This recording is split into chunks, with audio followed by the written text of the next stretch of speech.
Hello friends and welcome back to my channel again.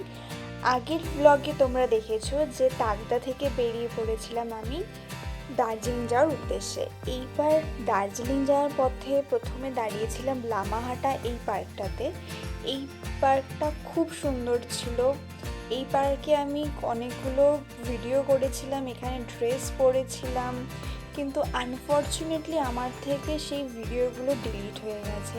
তো তোমাদের আমি একটু বলছি কী কী করেছিলাম এই পার্কে। এখানে প্রথমে গেছিলাম, গিয়েই দেখলাম এখানে রেড ব্লু বিভিন্ন পাহাড়ি ড্রেস বিক্রি হচ্ছে। ও অ্যাকচুয়ালি রেন্ট ছিল, মনে হয় 100 টাকা করে পার হেড নিয়েছিল। তো আমি, মা, বোন সবাই এনজয় করেছিলাম, জামাগুলো পরেছিলাম, তারপর অনেক ছবি তুলেছিলাম। আর তারপর যেটা করেছিলাম, আমি, বোন, মা তিনজনে মিলেই একদম ওপরে যেই লেকটা আছে সেখানে যাওয়ার জন্য হাইকিং করছিলাম। তো মা হাফ রাস্তা অবধি গেছিলো, গিয়ে বললো যে না আমি আর পারছি না। এইবার কিছুটা রাস্তা আমি যাওয়ার পর বোনকে বললাম ঠিক আছে আর পারছি না, চ। ও বললো ঠিক আছে আর একটুখানি যাই। তারপর আর একটু একটু করতে পুরোটা উপরে পৌঁছে গিয়েছিলাম। ওখানে গিয়ে এত শ্বাস নিতে কষ্ট হচ্ছিল, তারপরও আমি আর বোন ওখানে কিছুক্ষণ বসলাম, ওখানে চারিদিকে ছবি তুললাম, নিজেদের ছবি তুললাম। আর একটা বিগ অ্যাচিভমেন্ট মনে হচ্ছিল, কারণ ফার্স্ট টাইম আমি পাহাড়ে এসেছি আর ফার্স্ট টাইম এটা আমি হাইকিং করেছিলাম। খুব বেশি ছিল না, হয়তো 1.5 কিলোমিটার মতো উঁচু ছিল, বাট অনেস্টলি এই পুরোটা উঠতে আমাদের খুব কষ্ট হয়েছিল, বাট ওঠার পর আমার হেভি ভালো লাগছিল। তো এরপর আমরা 3 চুলাতেও দাঁড়িয়েছিলাম, অনেক কিছু ছবি তুলেছিলাম। এরপর চলে গিয়েছিলাম ঘুম মনেস্ট্রিতে। ওখানে গিয়ে দেখা পেলাম টয় ট্রেনের। তখন দেখছিলাম সবাই একদম ভ্লগের অলরেডি ছিল টয় ট্রেন আসবে বলে, আর আমরা জাস্ট নেমেছিলাম আর তখনই দেখা পেয়ে গেলাম এই টয় ট্রেনটার।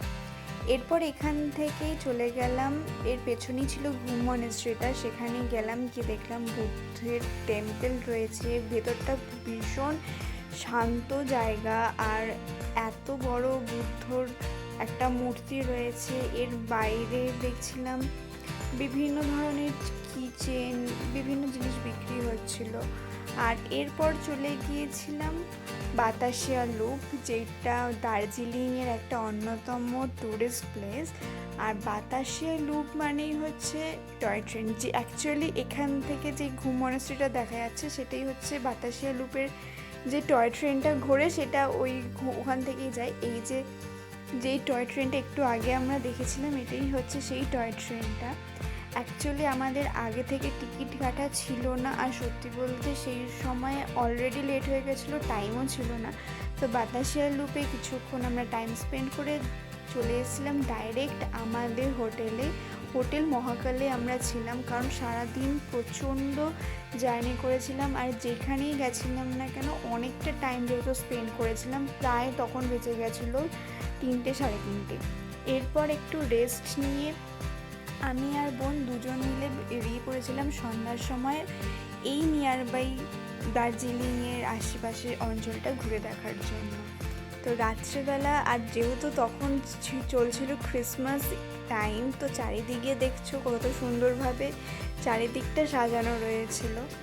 তো খুব ভালো লাগছিলো চারিদিকটা দেখতে।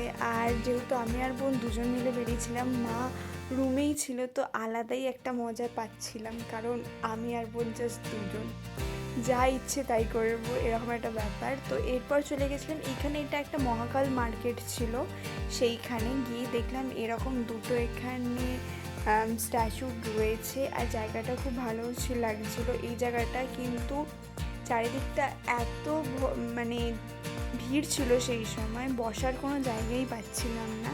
আর এখানেই আমি কতগুলো টুকটাক স্কার্ফ, সোয়েটার এইরকম কিছু জিনিসপত্র কিনেছিলাম, কিচেন, মানে অ্যাকচুয়ালি ফ্রেন্ডসদের কিছু গিফটস করার জন্য।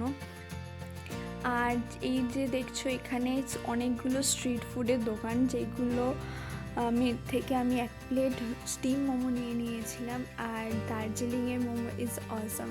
চলো আজকের ব্লগটা এখানেই শেষ করছি, দেখা হবে নেক্সট ব্লগে। See you, by.